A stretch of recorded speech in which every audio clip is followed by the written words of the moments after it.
নির্বাচনের তো এখনো খেলা শুরু হয় নাই, এখনো তাদের ক্যান্ডিডেট ঘোষণা দেওয়ার পরে বারবার বসতেছে যে মারামারি করো না আল্লাহর রাস্তায়, নির্বাচনের বৈতরণী পার হয়ে এরপরে যা করার করো, তখন তো নিজেদের মতো করে সব এদিক ওদিক করে নিতে পারবো, কিন্তু এর আগে কিছু করো না। কিন্তু এরা শুনবে না, কারণ এটা ক্ষমতা লোভী একটা জাতি। ক্ষমতাই যদি না পায় তো দল কি করবে? তারা দেশের জন্য কিছু করে না। এই যে 166 জনকে তারা হত্যা করলো, তার ভিতরে পাথর মেরে প্রকাশ্য দিবালোকে আইয়ামে জাহেলিয়াতের মতো মানুষকে হত্যা করলো। 67 জনকে ধর্ষণ করেছে, যেটা পত্রিকায় আসছে, আর পত্রিকায় আসে না এরকম অসংখ্য ঘটনা আছে, এগুলোর হিসাব আমার কাছে নাই। আমি হিসাব করতেছিলাম যে কতগুলো চাঁদাবাজির ঘটনা ঘটছে, টেম্পো স্ট্যান্ড দখল, বাস স্ট্যান্ড দখল থেকে শুরু করে মানুষের সম্পত্তি লোপাট করার কত ঘটনা ঘটছে। আমি পত্রিকা সার্চ করে 1300-1400 কাটিং পর্যন্ত পাইছি। এরপরে আমার আসলে আর ধৈর্য কুলাই নাই যে এইগুলা নিয়ে আর আমি একটু দেখি, কারণ এত বেশি অকারেন্স ঘটনা ঘটছে একেবারে রুট লেভেল পর্যন্ত। মানুষ কিন্তু এখন অতিষ্ঠ হয়ে আছে, ভয়ে কথা বলছে না। প্রশাসন তাদের পাক্ষিকতা আচরণ নিচ্ছে, একপাক্ষিক আচরণ করছে প্রশাসন। প্রশাসনের দৃষ্টিভঙ্গি হচ্ছে 2 দিন পরে ক্ষমতা চেঞ্জ হয়ে গেলে এরা ক্ষমতায় আসবে আর তখন আমার আর চাকরি থাকবে না। ওই ভয়ে তারা এখন তাদের ব্যাপারে স্টেপ নিচ্ছে না। কিন্তু আমরা বারবার প্রশাসনকে বলছি যে আগের দিন নাই। জুলাইয়ের আগের বাংলাদেশ, 90-এর রাজনীতি আর 2025-এর রাজনীতি, 2024 পরবর্তী রাজনীতি আর এক হবে না।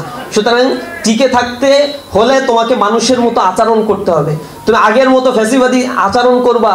কোরআনের প্রোগ্রামগুলো হচ্ছে, আওয়ামী লীগও এত দ্রুত এত বড় স্টেপগুলো নেয় নাই। তারা মাহফিলে বাধা দিচ্ছে, তারা এই যে আমাদের নোয়াখালী এরপরে ওই অঞ্চলগুলোতে মসজিদের ভিতরে আমাদের ভাইদেরকে রক্তাক্ত করছে। গতকাল আজকেরও ঘটনা দেখলাম, আমাদের বোনেরা কোরআনের তালিম করে সেখানে গিয়ে তারা বাধা দিচ্ছে। এরা এখন কোরআনের গণশত্রুতে পরিণত হয়েছে। এটা লজ্জাজনক বিষয়। যাদের সাথে এত দিন ধরে আমাদের পথ চলা ছিল, তারা আজকে স্বার্থের কারণে বিরোধিতা করা শুরু করেছে। এতদিন পাশে ছিল কারণ জামাতের ভোটগুলা নিতে খুব মজা লাগছে, এখন যখন তাদের হাতে ঘা লাগছে তখন জামাতের বিরোধিতা করতেছে। মনে রাখবেন, বিএনপি জামাতের ম্যান্ডেট ছাড়া একবারও ক্ষমতা যাইতে পারে নাই। একবার গেছিল 18 দিন, ঠিকতে পারে নাই। সুতরাং তারা এমন কোনো দল না যে এককভাবে ক্ষমতায় চলে গেছে কোনোদিন, এইটা মনে করার কারণ নাই। আর খুব বেশি পপুলার এটাও আমার কাছে মনে হচ্ছে না। আমাদের কাছে একটা সুযোগ তৈরি হয়েছে। আমার দৃঢ় বিশ্বাস এই ইয়াং জেনারেশন পারসেপশন এখন তাদের চেঞ্জ হয়ে গেছে।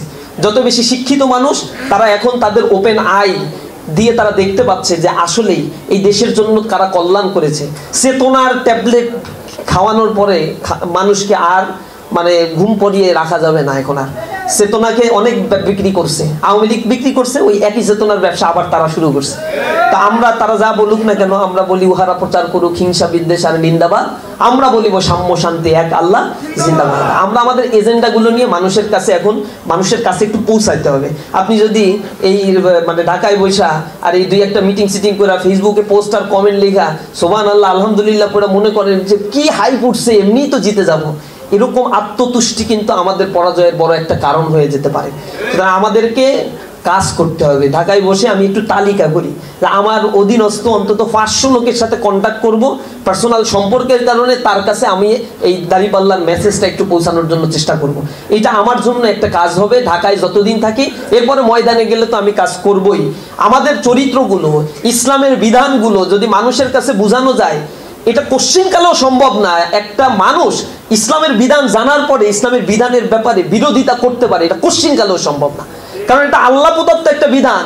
আল্লাহ মানুষকে সৃষ্টি করেছে, যে রব আমাকে সৃষ্টি করেছে, আমার জন্য কোন আইনটা সবচেয়ে বেশি সুইটেবল, আর আল্লাহ রাব্বুল আলামিন এটা সবচেয়ে